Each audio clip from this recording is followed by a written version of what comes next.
Alright, picture this. You're 8 years old, 3 feet max, 80 pounds soaking wet, face to face with a full sprinting Bobby Lashley about to spear you. What do?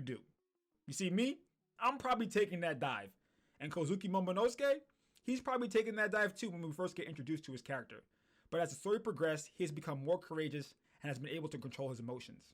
He went from fasting in Punk Hazard to literally eating the Suedo devil fruit, the literal embodiment of Kaido's. See, his character has gone through a lot and has grown up a lot. In the story, it's been years since we've been reading it. But for him, it's only been months since he lost his father. He was sent into the future to actually open the borders of Wano. But is he actually able to do so?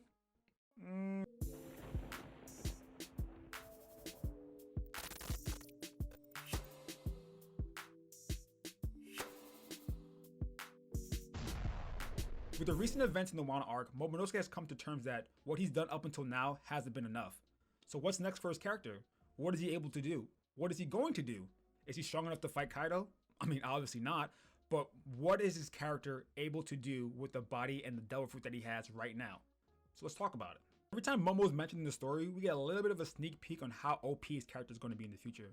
From his devil fruit being made from the lineage factor of Kaido's, apparently being a failures, his voice of all things being on a level we really haven't seen before, now to him reading Oden's logbook, which has a plethora of information that we have no idea how it can actually impact the story going forward. So with all these three things, what can Momo accomplish in this raid? So let's take a look at his devil fruit first. From CP0's mouth themselves, Momo's devil fruit was a failed experiment from Vegapunk made from the lineage factor of Kaido. When you think about it, Momo's still able to turn to a dragon and use flame clouds, but what else is he able to do? Is he able to breathe fire, create thunder, create wind sives, use a hybrid form? I feel like if Momo's able to use a hybrid form, he will be the size able to deal with certain individuals in the arc. Maybe not Kaido himself, but he'll be at a decent size able to use Amo no Habakiri. And going forward, that might be a big help in the raid. Two different occasions when Momo transformed into his dragon form, he was stated to be an eel. First by Luffy and then by Yamato. And when you think of the Japanese folklore of the yokai ikuchi or ikuji, it was an eel that stuck on boats that held him in place for maybe 2 to 3 days. When you think about how it's relevant to the story right now, think about Momo holding up Onigashima for maybe 2 to 3 hours. You see, Oden's Hour of Legend was him holding up the scabbards in a pot of boiling oil, and at the hour mark, propelling them forward, maybe not literally, but figuratively into the future 20 years to help them with the new generation, cementing his legacy.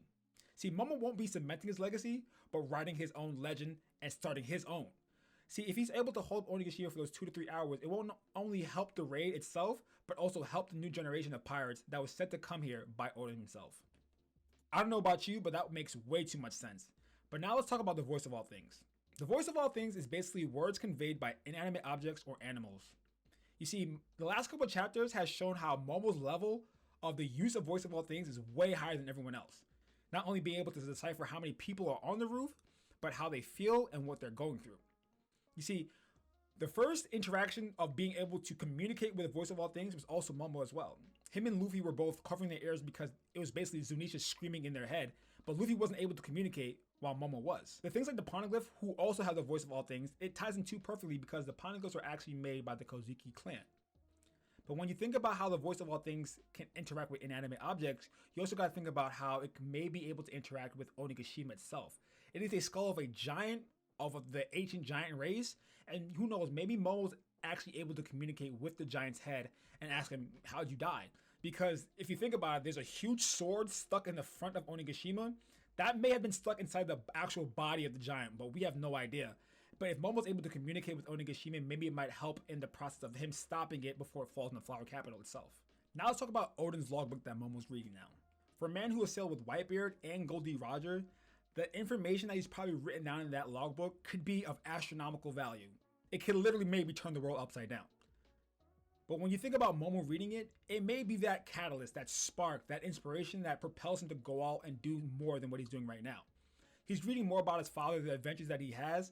It may give him that idea that I want to be more like my dad, or I want to create an adventure or leave a staple like my dad did. You see, Momonosuke's character from the onset was always stated to be not like Oden. Oden was a chat of a man. Oden had astronomical strength. Oden was this outlandish character, where Momo was more reserved. He didn't have the strength. He didn't have the overwhelming presence that Oden did. But now, with him reading that logbook, it gives him that that eclipse emotion that, okay, it's time for me to do something that even Odin couldn't do. Because I am Kozuki Momonosuke and I will be the Shogun of Wano, you know? So, my Enlightened Ones, with Momo's character being so important to this raid, what do you think he does next? Do you think he goes to hold up Onigashima? Do you think he goes to the roof to help Luffy? Do you think he goes to the life floor? The possibilities are endless, but one thing's for certain is that his character plays a pivotal role into whether this raid succeeds or fails.